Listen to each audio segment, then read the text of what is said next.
Good morning. Good to see you. Can everyone hear me? Wave in the back if you can hear me. Oh, perfect. Wonderful. Okay.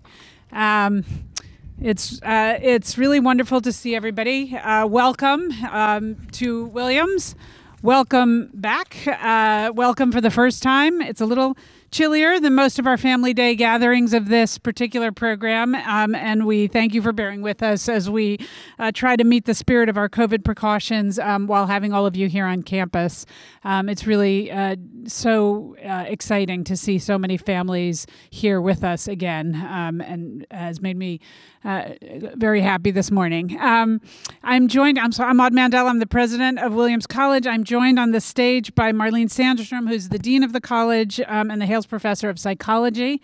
And in the back, we have the lovely organizer of the events. I've lost sight of him, Rob White, wherever he is, but the head of our family programs in the yellow hat. You've probably been seeing him around and at various programs. Thanks to him and to the whole team here who has helped rethink from the ground up our family weekend to be able to do all this programming in a way that would work. Each of the plan this morning is Marlene and I are each going to speak for a couple of minutes about life here at Williams this year and more generally. And then we'll open it up to questions from folks in the audience. This is also being live streamed. And if anybody who's watching who isn't here who would like to ask a question, you can email families at Williams. Families at Williams. Yes. Okay. Thank you. So, and if you have a question, and those questions will go to Rob White, who will get them up to us. So feel free to do that as well. Let me just begin by introducing myself to those of you who I haven't met. So as I said, my name is Maud. I'm the 18th president of Williams. I'm a professor of history and Judaic studies, and I'm entering what I like to call my senior year here at Williams. It's my fourth year, and what a ride it has been. Quite unexpected in many ways, but it has been thrilling, even as it has been challenging, thanks to things going on in the larger world. As I start this, the other thing I just wanted to say about, I think both myself and Marlene, we both have children in college right now, and we both have children in the midst of applying to college. So we speak to you not only as people who are running the institution where your own students are enrolled, but as empathetic parents who actually, despite you would think we'd know a lot about this whole process and sort of have more information that would keep us settled throughout. But actually, we speak empathetically as parents who've watched students navigate COVID through high school, start college careers, get moved to remote, move physically new places unexpectedly. Just as we were sending students home here in March 2020, my own children were being sent home. I mean, so we've been there. And I think I can say that because of that, I think we not only are happy to answer your questions, but really feel them deeply ourselves in our own experiences. I also just wanted to say by way of introduction that last year, when Family Days was all remote, and I remember talking in the remarks that we filmed and sent out to families, and I was just reading over those notes today as I was preparing for this one. I remember saying, this is a year unlike all others. It's an unprecedented year. That was last year. The truth is this year is also unprecedented in lots of ways. It is neither like last year, nor is it like any other year prior to it. It's much more like a normal Williams year in many ways, in many of the important ways, I think. But there are ways in which COVID and its long tail has continued to affect the campus, things that many of you know about and some that are less visible, some that have been salutary, actually, just watching people sort of invent new ways of doing things and thinking about how to learn in an ever-changing environment, and others where we really just can't wait to go back to the way things were. But Family Days is one of those things where a lot of sort of innovation and work went into rethinking systems and ways of doing things. And so I never waste an opportunity to thank the community that has worked together over this period to make this happen. And I don't just mean this day, but the faculty who redesigned courses on the fly last year and then have had to think about new ways of doing things this year, the staff, the amount of work, you cannot imagine the amount of work that has had to go into running a campus of this size safely over the stretch of time we've all been doing this, and we just couldn't do it without the incredible facilities and campus security, safety and security folks, and dining hall workers, and all the many administrative staff who have put work into doing this, and then your students who have absolutely evolved with the times to be supportive of community and who've understood the broad, I think, lesson that we've all been talking about over these last 2 years, which is this isn't about individual safety, it's about communal safety. And so how can we live safely together and make sacrifices for each other so that everyone in the community is able to participate as much and as fully as possible. And so I'm really just grateful to everyone for that work. With that said, I'm not actually going to spend any more time on my remarks talking about COVID. I'm happy to answer questions about that if you'd like when we get to questions. I really actually wanted to spend the bulk of my time talking about things going on at Williams that have nothing to do with that and that have continued to move forward despite and in conjunction with some of the upheavals over the last few years. And I can't possibly, in my brief remarks, in fact, cover all of that, because one of the things that's really tremendous about this place it is vibrant. And constantly in motion. And so the way we have focused that energy over the last few years since I've gotten here is to engage in a collective strategic planning exercise that's been focused on the future of Williams and the direction we want to take the institution. I'm not going to talk too much about that. If you're interested in the long-term future, you can take a look at our webpage where the strategic plan is posted. But I did want to highlight some of the things that are going on right now that are already an outgrowth of those commitments. That will influence your students' experience while they're here and going into the future.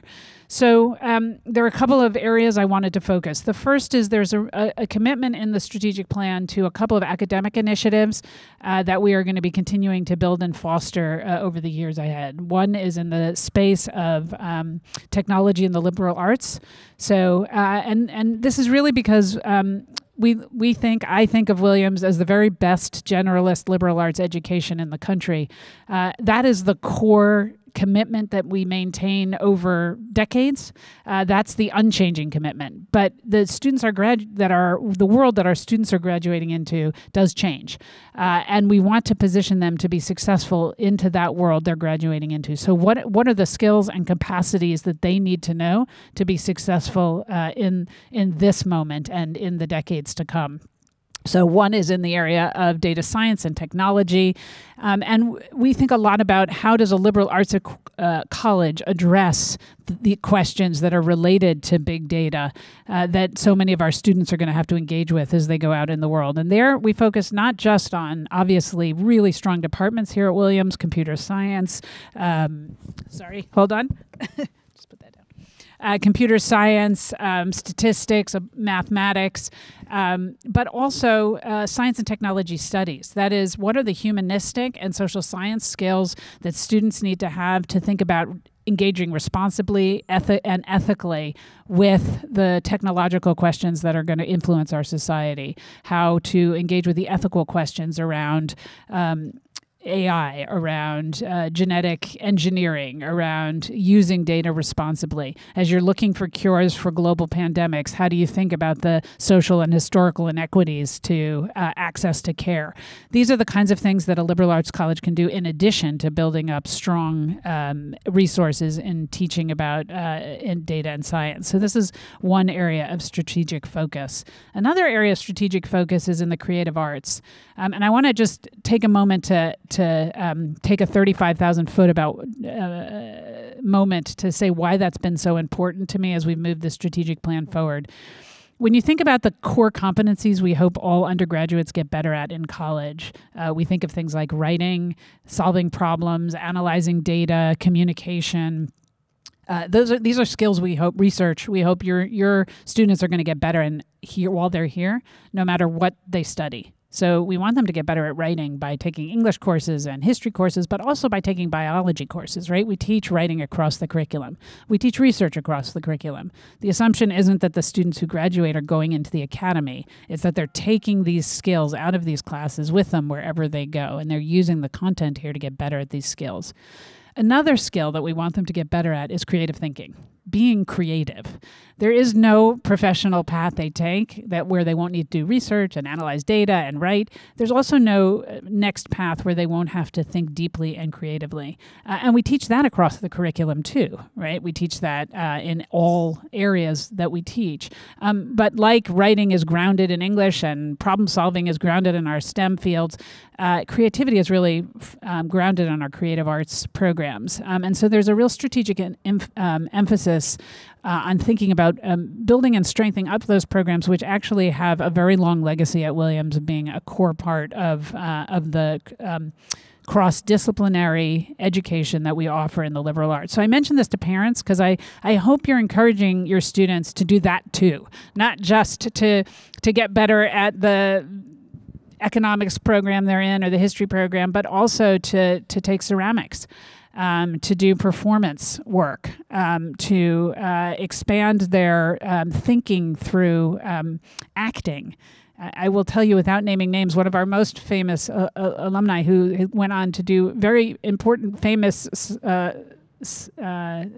highly visible work in the world of finance, was a theater major at Williams. And when I've talked to him about it, he has talked about what he learned about taking risks and speaking publicly and honestly, getting out there and seeing what happens when you try to launch something like that in public. So all of that's part of the education here. So I wanted to mention that. In addition, I wanted to mention the focus and work we're doing in the co-curricular space. Marlene and I can both talk about this in the question and answer period, but we're doing a lot of thinking about our residential life program and the support for integrative well-being on campus. How can students thrive in their whole being?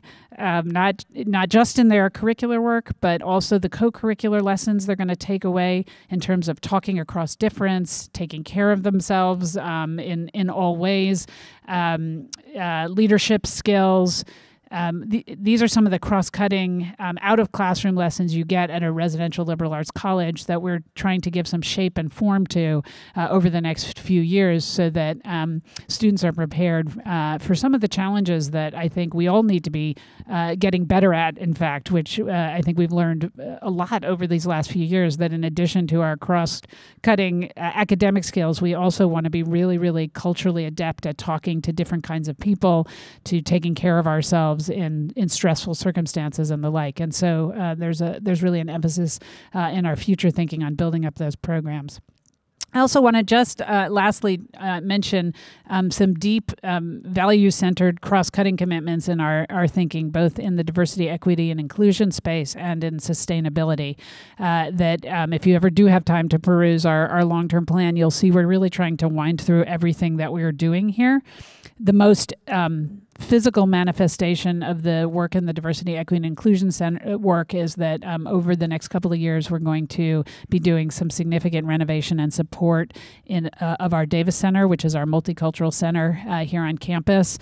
This is a part of the college that supports many subset communities in the campus, but that also does a tremendous amount of work helping the whole campus thinking about cross-group dialogue, restorative practices when challenges have come up, inclusive teaching, creating classrooms where everybody is approaching the learning in the most fully inclusive way. And so the work supporting the Davis Center is really geared to that center specifically, but also to the outward programming that they do to support the campus more generally. And in addition, we have very significant work going on across the campus on sustainability that is first and foremost focused heavily on curriculum. What do we teach students in our students are graduating into a world where the climate is going to be front and center for decades. So we want to prepare them no matter what work they're going into to think about how to be making a difference in this space. And so you can take robust course curricular offerings in environmental science here, but we're also doing a lot of thinking about how to, again, cross the curriculum. So programs, for example, in art history and the environment, or history or literature, as ways to continue to empower students to be thinking about this part of the world they're inheriting from us. I might say, unfortunately, in this regard. So I'm going to end there. That's just really the lightest touch of some of the big programs that are going on here. I suspect in the question and answer period we'll go much more to the granular, which is how can we support your students while they're here to thrive in our academic program, and we're really happy to take questions on that. And I think to transition to that, Marlene will focus her comments on some of those issues. Hi, everyone. Can you hear me okay? Great. Thank you so much for being here. It's really great to see so many family members on campus. I'm Marlene Sandstrom. I'm the Dean of the College and a professor in the psychology department. And what I'd like to do is talk a little bit about some of the big issues facing students at this point in the semester as a way to help frame some conversations that you might have with your students over the next few weeks. And I'll start with where we are in the semester right now, which, if you haven't heard yet from your students, is right in the thick of it. So there's a sort of pattern to the way that semesters start, and they tend to start with this really high-level sort of exchange and exploration of ideas. And then as you get further into the semester, there's a transition from those exploration of ideas to the production of work. So you may be hearing about papers and exams and deadlines and problem sets and lab reports. There's a lot of that going on. And it is an exciting point in the semester because students begin to be able to see how the things they're reading and the discussions in class and their own assignments that they're working on fit together in a meaningful way. That's exciting. It's also really busy, and it can feel chaotic. So if your students are talking to you about feeling overwhelmed or uncertain or worried about how they're performing in class, this is just to say that they are not alone, that this is what many, many, many students are thinking at this point in their very first semester at Williams. And this is true not just at Williams, but on campuses all across the country. And it's a really, really good time to remember that there are a lot of folks on campus who are eager to speak with your students when they're feeling overwhelmed. First, just to normalize the experience, to remind them that actually this is how college works. It feels a little intense at times, and that what you're experiencing is normal, but also to help hook them up with resources that might be helpful to them so they can feel like they're on strong footing. And primary among the folks that would really like to be able to talk with your students when they're feeling overwhelmed are our faculty. I'm biased because I am a faculty member myself, but the faculty members who come to Williams choose Williams because it's a place where undergraduates are right at the center of everything. There's other kinds of institutions that are wonderful in all kinds of ways that have graduate students and all kinds of other responsibilities. Williams is a place where undergraduates are the backbone of what makes this institution work. So the faculty members who are here because that's what they love. And so if you have the opportunity to recommend to, or to ask, I guess I'd say, to ask your students, have you had a chance to sit down and talk to a faculty member yet? That would be a great question to ask. And particularly when students are struggling or feeling overwhelmed, that's the right time to do it. And it seems like a simple recommendation, but for many students that feels hard because, let's face it, students who are here at Williams are here because they have succeeded at just about everything they've done on every dimension up until now. And so feeling overwhelmed can feel uncomfortable. It's different. It might not be a familiar feeling. It might feel a little alarming. And sometimes what students do is they then not only feel a little overwhelmed, but then they're disappointed in themselves for feeling overwhelmed, which adds a whole other layer. And then they worry that maybe they're disappointing their faculty members. They kind of want to put their best face forward. So they tell themselves things like, it might be helpful to talk to my professor, but I'd rather wait until I have a better grasp on the material, and then I'll do it. Or I'd rather just wait till I feel a little bit more confident and comfortable. Then I'll talk to my professor.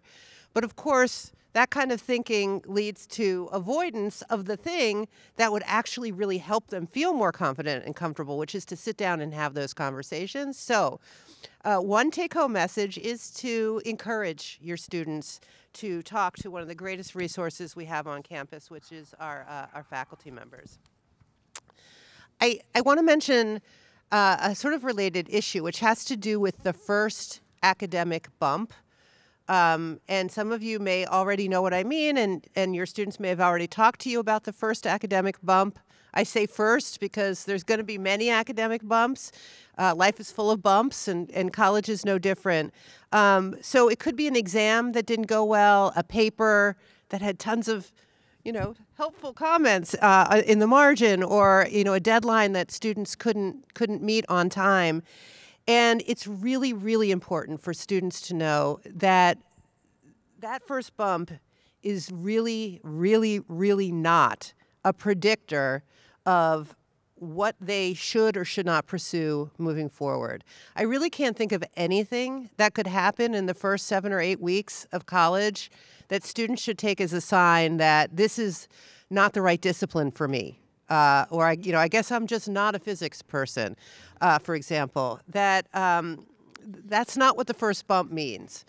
The first bump is a really normal thing to happen. It happens to everyone. It doesn't happen to everyone at exactly the same time, but it will. So the bump is not a good predictor of what you should pursue or not pursue. What it is an opportunity to start to practice the skills of managing a challenge. Right? That's what it's good for. It's good for helping students learn how to manage when they're feeling a little stuck. It's a good time for students to think about how to use resources on campus. And, when students first come to campus and we have our orientation program, our first days program, it's a 9-day-long extravaganza. It's a lot of fun. It's also a fire hose of information about resources. And I think it's important to do it. We want students to know and be familiar with those resources. But it's not really until students are in a situation where it's relevant that it then becomes meaningful. So the bump is that moment. The bump is the moment where they should be reminding themselves, oh yeah, I remember during orientation we heard about the writing workshop or the Math Science Resource Center. Yeah, there's an Office of Accessible Education. We have a Center for Integrative Wellness. That's the time. It makes more sense now when they're experiencing a bump to figure out which of those they might want to try. So reconnecting students with the idea of thinking about resources is a fabulous thing to do around this point in the semester. And I'd also say we're really excited. We have a brand new Dean of First-Year Students, Christina Walsh. So she's a resource for all first-year students and is a great conduit to resources of all kinds. So if students can't remember the fire hose of information from first days, which would be completely normal, they could visit their dean, and she'd be really happy to talk them through resources.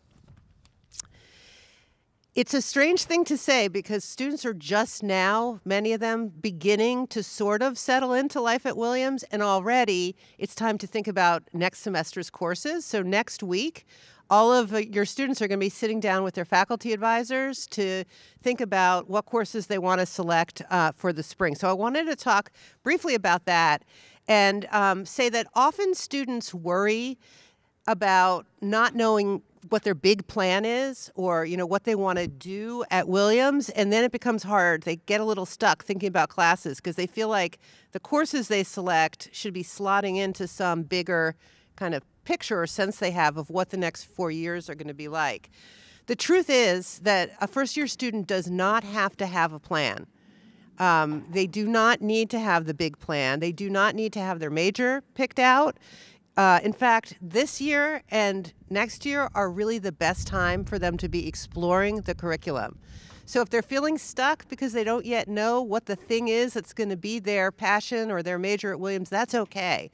If you want to have a conversation with your students about how to think about course selection, there's a few ways to go about that. One is just to ask them what they've been enjoying so far It's really early days. They've only had a very small subset of jewels of classes that they'll have over the 4 years, but already they're probably getting a sense of what feels really engaging to them.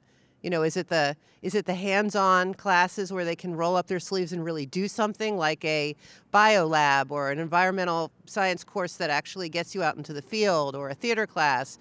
Is it a language that's opening up all kinds of new ways of thinking? Whatever it is, if they found something that's really enjoyable to them, whether it's a topic or a mode of engaging, take more. Try more of the thing they already know that they like. The second thing for them to think about is, you know, what are the things that they might be curious about? When they look through the course catalog, they're going to find disciplines that were not available in high school. Most high schools just don't have, you know, a deep bench in philosophy or in anthropology or sociology, or I could go on and on. Have them take a look and see, is there something I'm curious about? It won't play to strengths they already know they have because it's new, and that's okay. It's okay to try something brand new. And one of the things that happens here that's magical is once students do that, they realize that there are strengths they didn't even know they had until they had the chance to exercise the muscle. So thinking about what's something that you see that you've never heard of, thought much about, but you might be curious about. And then finally, what are the skills they want to build? Are they interested in focusing on writing or quantitative skills? Would they like to take a course that focuses on issues of difference and power and equity in society? We have courses in the catalog that are designated as courses that help build those skills for students. There's another skill, and Maud alluded to this just a few minutes ago, one that I'm particularly passionate about, which is finding your voice. How do you figure out how to express yourself in ways that connect to other people? That is not a skill that has a designation in our course catalog. Like if you look, you'll see we have courses with W's for writing and Q for quantitative. We don't have courses with a little V for voice, and that's because they're woven throughout the entire curriculum. And of course, a place like Williams, with the faculty-student ratio that we have, gives students the opportunity to take small courses, and that is often where the magic of finding your voice happens, because those courses are structured so that you can't be a spectator. There is no back row. There's no back, right? It's a professor and a small group of students, and that structure is a way to support students finding their voice. So another question to ask your students is, have you taken any small classes yet? And if you haven't, maybe it's worth taking a look to see if there's anything out there that fits your interest. So, and the very last thing I want to talk about that may be on students' mind right now is the relationships that they're forming and the friendships that they're making inside and outside the classroom. I know through years of being at Williams, and also for my own son, who's now a junior in college, that one of the things that was hard at first was feeling like he was making friends, but he didn't have anyone that felt like a best friend or felt like the kinds of friendships he had from home. And that feels hard. That feels really hard. And it is incredibly common because, of course, the friends that our kids have from home are usually friends they've had years and years and years of experience with. And one of the things that students discover when they get here is that the way that friendships build changes across development. So children tend to build friendships based on shared background and shared experience. They live in the same neighborhood. They go to the same school or after-school program. They're around each other. It's proximity. And that's sort of what is, it's just easy to click into a friendship in childhood that way. At Williams, it's such an incredibly, beautifully diverse community, which means that students are going to be interacting with others who have very, very different backgrounds from theirs, different sets of experiences. And so what they're doing is they're building these new friendships, not based on common background, but based on the common experiences and new things that they're trying out here together. And it's harder. It takes more time to build relationships that aren't built on the ease of familiarity and shared background, but are really built on finding commonality among difference, doing exciting things together. So a reminder to students is just, it'll come. It takes time, and that the skills that you develop in building those relationships. And in fact, the relationships themselves are going to last not just through Williams, but through a lifetime. And it's worth waiting for and having some patience in that regard. So we're going to move to the question answer period. So there are mics in the middle we'd ask you to use if you have questions for us. I'm going to actually ask the first question of us because I heard it came up at the last session, and it always comes up at this session every year. But I want to argue with the speakers from the last session, so I'm going to use the mic to do that. So the question was, how do we feel about double majoring at Williams? And I gather the last panel of my esteemed colleagues, who I deeply respect, suggested that was a great thing to do. And I'm just going to argue the other side of that. There's nothing wrong with doing that. And to be clear, something like 60% of Williams students double major. So they're an excellent company if they choose to do that, and there literally is nothing wrong with it. So you don't have to talk your student out of double majoring. But I do want to. I think Marlene and I share a point of view on the other side of that. I think it's worth hearing, which is there's also no reason to double major. There's actually zero reason to double major. So I'm going to get, some of you have heard me say this before, but it bears repeating. I want to tell you what a major is, why we require one, and then why sometimes students pick two, and what's another way to think about it. So bear with me. This is going to be my 3-minute speech on double majoring. So Williams requires breadth and depth as part of a college education. The breadth is in those distribution requirements, modest that they are, but we ask students to sample across the curriculum. And we do that to introduce them, and note the verb there, introduce them to the breadth of human knowledge. Of course, in 32 courses, you don't learn the breadth of human knowledge. I hope none of you have yet mastered the breadth of human knowledge, but it's to introduce them to the concept of things that are out there that they don't know anything about. And it's one half of the humility of a college education, right? Like, oh my God, I took 32 courses on this wide range of things and I still don't know very much about anything.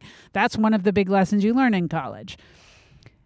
On the other side, we ask students to do some depth, a major. Why do we do that? A major is an introduction to how to become an expert in something. Now, I phrase this and I say this over and over, so again, some of you have heard me say it, but the choice of language is very specific. It's an introduction to how to become an expert in something.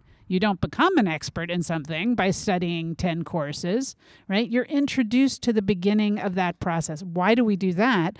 Because we want our students to understand no matter what they go, they're going to become experts in something. Probably not something we're teaching here. They're going to go off and do something else entirely. You're experts in something. Whatever you're an expert in, I'm not an expert in. I'm an expert in a couple of things that you're not an expert in, right? Took me a lot of time to learn how to do the study of history, how to become a college president. These are things that some might argue still learning. But in any event, the work of becoming an expert is a lifetime journey. So a major is a guided path into a discipline of study where the faculty have come together and said, here are 10 courses we think are the right path for you to begin to understand what it might take to become an expert in something. If it works, by the end of those 10 courses, what the students really learned is, wow, I have so much more to learn to become an expert in this thing. It will just take so much work to know what it takes to know, to do one footnote in one biology paper in order to take a step towards curing a major disease or, say, finding a vaccine for a major global pandemic, right? That takes a lot of work. So the whole endeavor, the breadth and the depth, is geared to teaching everyone how much to really have awe in the face of knowledge. And to understand that whatever you think about anything is mostly an opinion, not actually the deep knowledge that is required to really know something. Okay, so that's really an important lesson to learn in college, I think. It might be the most valuable thing we teach in addition to all those competencies. And I hope every student learns that humility in the face of human knowledge. You don't really need to do it twice. Once you've learned that lesson, taking 10 courses in a second one is great. Again, there's nothing wrong with it. There's no downside. But it's not really going to add that much. And what it cuts into is the breadth. So you could do that once. You could be a biology major or an art history major or a physics major or a you name it, psychology major or history major to represent the two here. And then use all the rest of those courses to sample what humanity has created as knowledge. And so personally, I think that's a better use of a student's time than going semi-deep in two areas. I think, and now to get to the question of why they do it, I think they think that it matters, that after they graduate, sort of having, I majored in these 3 subjects somebody's going to care. Some employer somewhere someday is going to care. I don't know how many of you employ people. And when you employ them, how many of you ask the question, what did you major in college? But I suspect not very many of you. It doesn't typically come up. Maybe first job interviews, it's sort of an interesting way in to a student's profile, but it's not going to be the long-term interesting question about that person as they go forward. So it's really just it's a map, a shape to the experience, but it's really not, it in and of itself. Frankly, you could take 10 courses in a discipline that interests you and not major in it. And you might take 10 classes you prefer over the ones that are sort of sketched out in the requirements for the major. So that's what a requirement is. It's a list of, a major is, it's a list of requirements. And so it gives a little bit of shape in the face of the many, many choices in the curriculum. So I'll pause there. Do you want to add anything to that? I would just say that what I tell students is that for a second major, the only reason they should consider it is if every single class that would be required is a class they'd really love to take. Exactly. So questions to you now. What would you like to know? No question for me. I'm just modeling brave behavior by standing up in front of the microphone and inviting anybody who's in the audience to do so after I move aside. And just to remind folks that are watching the live stream, if you send me your question at families@williams.edu, I will channel it into this microphone. So please take advantage of the moment. There's no question that we're not happy to answer. Crazy things you hear about higher education, head-scratching comments from your students, things you've always wanted to ask a dean and a college president.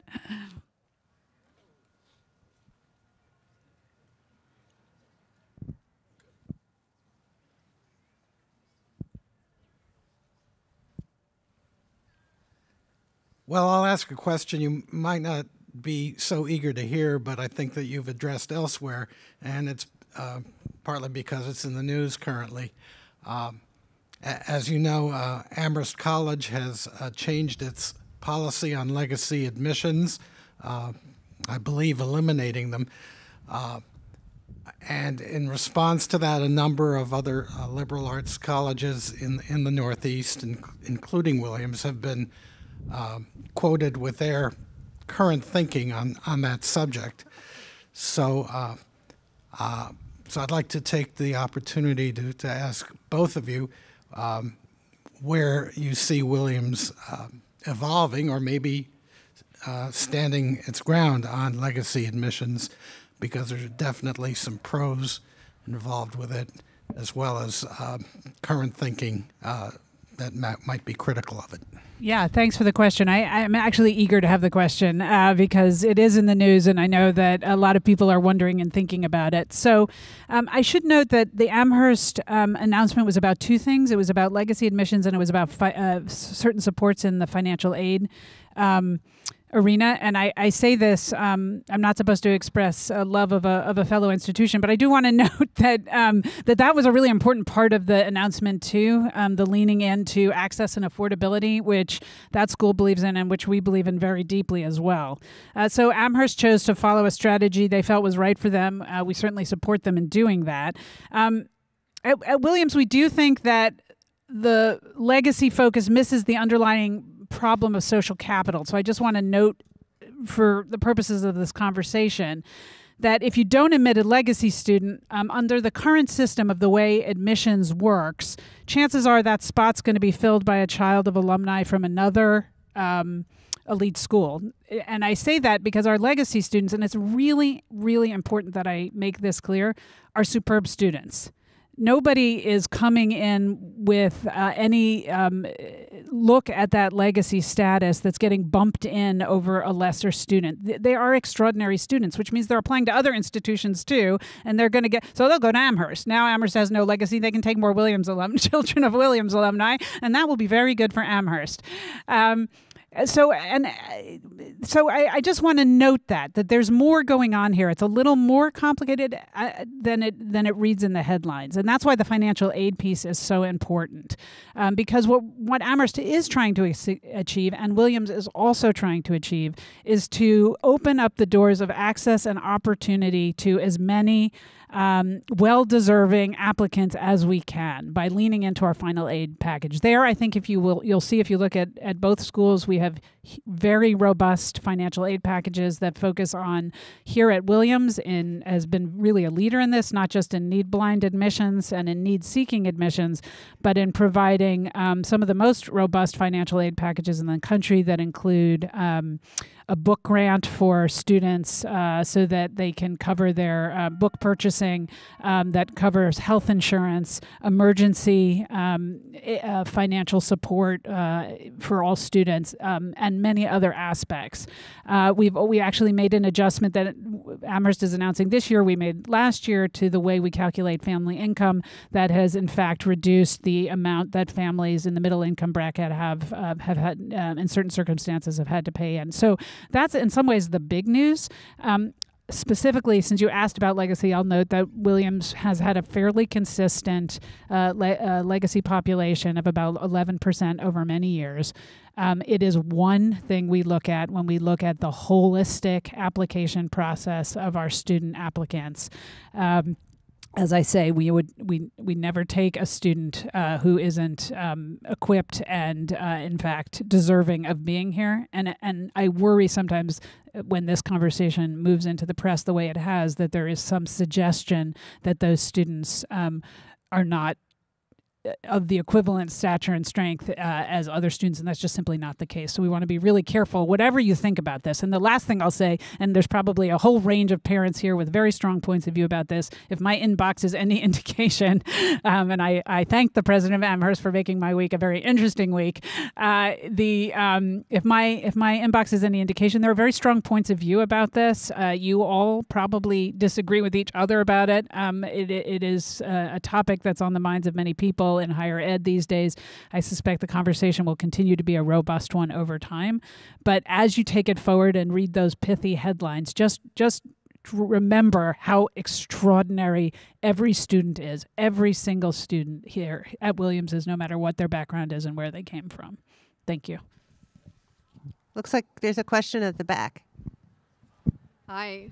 Thank you both, and also to the professors on the prior panel. I love the comment about helping our students fall into the accident of their passions. I'm wondering, how much do you sense the students wrestling with choosing pathways and professions that are highly compensated versus maybe following passions that might be less so? And how do you help that conversation? I'll dig in, and then you can answer as well. So first of all, I want to actually just pause on the word passion for a moment. I actually often urge parents and students not to worry even too much about passions yet. So this isn't your question, but I just wanted to say this as well. When you're 18, you may not know what your passion is. Some of you may be still trying to figure out what your passion is. I think it's really important to encourage them to study things they're curious in learning about. And that might take them to a passion, or they might have come with a passion and in a year have a new passion and might be changing their minds, and that's okay too. So let's focus on curiosity and learning, I think, over passion. Not quite your question, but just using my moment in the sun here or in the freezing cold to say that. The other thing I'll say, though, specifically on your question to careers. So the center, the place on campus where we guide students in careers is aptly named the Center for Career Exploration, and we call it I would like to focus your attention. I seem to be interested in words today, not on the word career, but on exploration. So while they're here, what we're hoping they're doing, and frankly, we hope the first years are stepping foot into the Center for Career Exploration, because we want them to be less focused on careers and more focused on the advising capacity of that office to talk to students about how to think about life after college. Life after college, for some, will be guided by a desire to make a big salary. And there are students who really need and want that, in part because they come from backgrounds where actually that is a necessary priority. And we don't want to discourage them from doing that if that's something their families and communities and they themselves feel is important. There are many students here who want to go out in the world and make a difference. And making a difference, you can do that also through that first path over time, probably. But there's some who want to roll up their sleeves and do it right away. And we hope you'll encourage them to do that if they want to do it. But what I want to say most importantly is whatever they do first, that focus on exploration is probably not what they're going to do in the big picture. I'm going to do a little thought experiment with you that I always do on this. Raise your hand if the thing you're doing now relates directly to the very first thing you did the very first job when you graduated college. Okay, look around. Very, very, very few of you. That will be true for these students, even more true. Some of the things they are going to end up doing have not yet been invented, the jobs. That's the pace at which change is going on in the world of employment. So it actually doesn't matter what they do first. That's what you should have learned from that little experiment. It doesn't matter because it's a journey and it's about the exploration. So encourage them over their summers and in their winter study to try stuff, because it's only through trying stuff, just like they're trying history classes and psychology classes and physics classes here to figure out what they're good at and what they're interested in. The career exploration is the same thing. It's just part of the journey that's going to take them to figure out what they do. I don't know what you did. My first year out of college, I worked in refugee resettlement. It actually, you can draw a line from what I did to what I'm doing now. Actually, there is an intellectual path that went into my doctoral work, and that took me, right? But wow, I didn't know college president when I stepped into that basically assistant to a social worker job, which was my first job. What was your first job? I was working in a pain management program in a hospital. Okay, there too, you can see a direct line to psychology graduate student, dean, and my goodness, pain management. Starting with our own, maybe, but it's not a direct line, right? So, do you want to add anything? Yeah, I just would say something briefly about the Career Center, which is really exciting, which is that for two things. One is that they are working really hard to be in touch with students as soon as they arrive on campus. About 10 years ago, maybe even less than that, the Career Center was called the Career Center, not the Center for Career Exploration, and it was a place that seniors went to get information about jobs. And it has totally reorganized itself. It has programming and support for students at every stage of development across their time at Williams. And they also think in terms of verticals. So they think about health professions, and they'll think about education and finance and, nonprofit work. And in those verticals, there's lucrative ways of, niches within each of these verticals that could be very lucrative, and others that are more focused, on things other than high salaries. And so students get a chance, I think, within the Center for Career Exploration to really kind of see the variety there. And the other thing I'd mention is that in addition to the staff at the Center for Career Exploration, faculty are an incredible resource. All of us have chosen academics, right? So we're similar in that way. But we all have peers that we went to graduate school with that we know through our networks who have taken other paths within our disciplines. And so when students are interested in particular fields and wondering what are the breadth of things you could do with a psychology degree or a math degree, faculty are another really incredible resource for students. Thank you. I think there's a question at the second mic.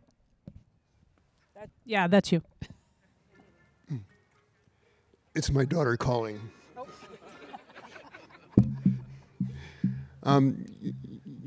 There is a zeitgeist in the air over all American universities and colleges that has to do with identity cultural identity, ethnic identity, political, ideological. These are very strong forces that are very present.